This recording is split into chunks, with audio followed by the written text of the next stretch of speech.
ఎవరైతే అందరూ నిద్రపోయే టైంలో పుస్తకాల పేజీల చప్పుళ్ళు వింటారో చూస్తారో అలాంటి వారు భవిష్యత్తులో మీరు విజయం సాధించిన తర్వాత అవే మీకు చప్పుళ్ళు అవుతాయి అని ఒక కొటేషన్ విన్నాను. మరి మీలో ఇంతమంది ఆ చప్పుళ్ళు వినాలనుకుంటున్నారు? చప్పుళ్ళు ఆల్మోస్ట్ అందరు వినాలనుకుంటున్నారు. దానికోసం ఏం చేయాలి? చదవాలి.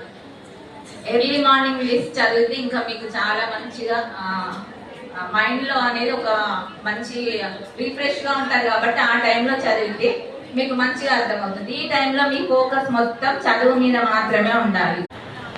ఇప్పుడు మనం విద్యావంతులుగా అవ్వడం ఒకటే ముఖ్యం కాదు. విద్యావంతులు కావాలి, ధైర్యవంతులు కావాలి, ఎట్ ద సేమ్ టైం సంస్కారవంతులుగా కూడా ఉండాలి. సంస్కారం లేని విద్య వృధా కదా. విద్యతో పాటు సంస్కారం కూడా ఉన్నప్పుడే సొసైటీలో మనకు విలువ అనేది ఉంటుంది. అలాగే చదువు అనేది మనల్ని గొప్ప స్థానంలో నిలబెడుతుంది. మనం చదువుకునే ఏజ్ లో చదువు మీద మాత్రమే కాన్సన్ట్రేషన్ చేయాలి, అవునా?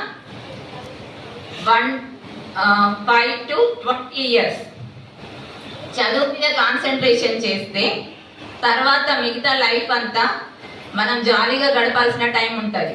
ఈ టైంలో జాలీగా మిగతా లైఫ్ టైం బాధలు పడాల్సి వస్తుంది. మీరు చాలా మంది చెప్పుంటారు, మీరు చాలా విని ఉంటారు కదా, కానీ పాటించాం. వింటాం, వదిలేస్తాం, కానీ పాటించాలి.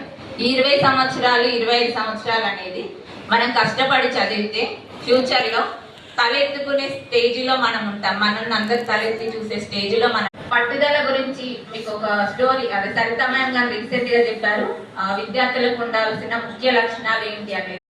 తను చాలా సందర్భాలలో చెప్తారు. చాలా మంది ప్రముఖుల మధ్యలో నేను ఇక్కడ స్టేజ్ పైన కూర్చున్నాను, నేను ఇక్కడ మాట్లాడగలుగుతున్నాను అని అంటే నా ఎడ్యుకేషన్, నా యూనిఫామ్ నాకు ఈ గౌరవాన్ని తీసుకొచ్చింది అని చాలా సార్లు తను చెప్పారు. తన వీడియోస్ అంటే నాకు చాలా ఇష్టం, చూస్తూ ఉంటాను. మీరు కూడా చూడండి. చాలా అంటే ఆడపిల్లలు మహిళలను మోటివేట్ చేసే విధంగా చాలా గొప్పగా ఉంటాయి తన వీడియోస్.